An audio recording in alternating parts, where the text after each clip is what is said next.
yang merupakan bentuk kekecewaan terhadap situasi dan birokrasi dalam negeri yang dianggap mempersulit rakyat. Sebelumnya ramai di media sosial tagar kabur aja dulu sebagai ungkapan kekecewaan terhadap pemerintah. Pemerintah pun mempersilahkan warga Indonesia merantau asal taat aturan. Bismillahirrahmanirrahim. Justru kabur aja dulu, itu kan bahasa bahasa gaul.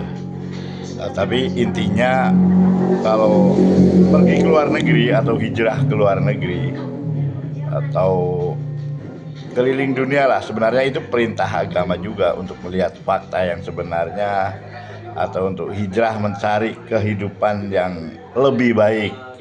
Kalau di tanah airnya sendiri itu sulit.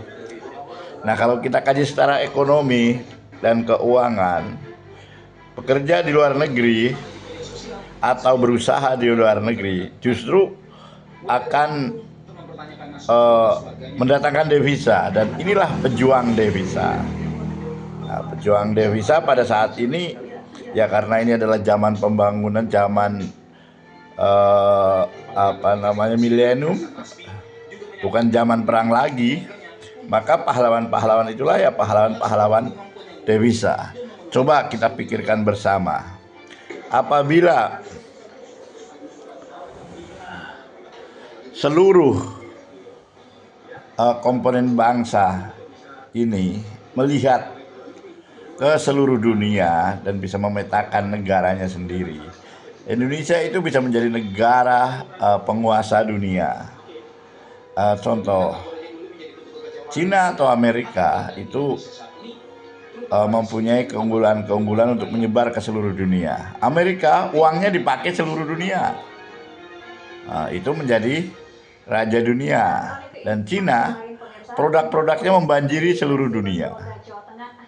Maka Indonesia itu tenaga kerjanya kalau menyebar ke seluruh dunia atau ahli-ahli bisnisnya, maka Indonesia akan maju sekali karena bisa menguasai dunia. Kita bisa kajian secara ekonomi maupun keuangan, ya. Rupiah juga akan diperhitungkan di dunia apabila seperti Amerika misalnya, rupiah diakui di seluruh dunia. Nah, sekarang masalahnya kita bawa rupiah ke negeri terdekat aja, Singapura. Itu nilainya sangat kecil dan di sana kurang dihargai. Begitu juga ke Australia. Dan orang Indonesia juga banyak pengkhianat, terutama pejabat-pejabatnya yang menabung dolar. Udah di negerinya sendiri kok memakai uang dolar, memakai uang Singapura, memakai uang Amerika. Itu kelihatan lebih bangga, bagaimana dia cinta negara. Jadi itu faktanya. Sebenarnya pada waktu zaman Pak Habibie, kalau udah masuk wilayah Indonesia itu pakai rupiah, semua uang ditukar rupiah.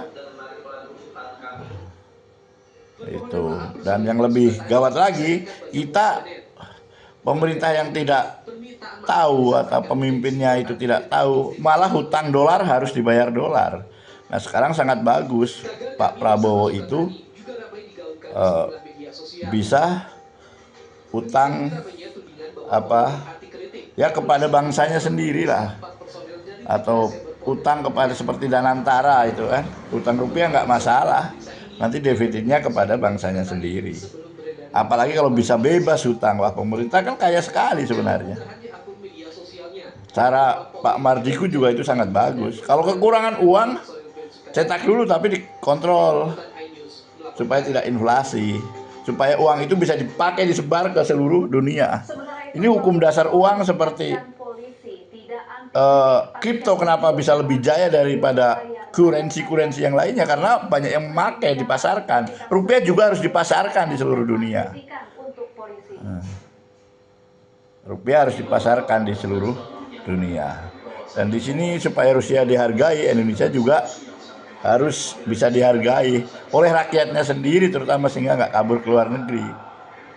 Seperti Polri itu disebut oknum, tapi oknumnya banyak sekali, itu perlu diperbaiki. Nah, Presiden harus berani memperbaiki, mengganti pemimpin-pemimpinnya yang tidak becus, sehingga oknumnya tidak lebih banyak. Kalau oknumnya lebih banyak, ya akhirnya ke lembaga yang kena kita juga. Begitu juga TNI. Nah, istilah oknum itu harusnya lebih kecil. Itu kenapa band yang ada di Purbalingga itu, ya itulah menunjukkan fakta-fakta yang mulai terbuka. Bagaimana presiden itu untuk memperbaiki lingkungannya sendiri. Presiden sudah oke, idenya sudah brilian seperti Danantara, Bank Emas.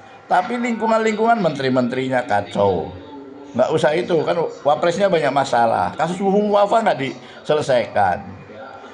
Harusnya semua nggak kebal hukum. Kalau udah salah ya udah mundur. Tapi kalau nggak mundur, ya presiden sebagai penguasa tertinggi, wakilnya bisa pecat wakilnya lewat bagaimana sistem di DPR MPR-nya.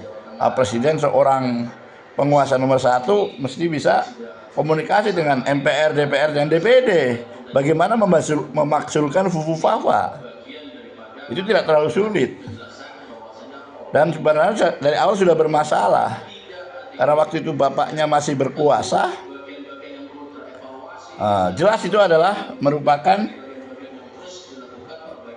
melanggar KKN. Undang-undang tentang KKN jelas melanggar. Jelas itu adalah KKN. Nepotisme. Dinasti itu harus dibongkar, dan itu banyak sekali, dan harus dimulai dari yang atas, dari kepalanya.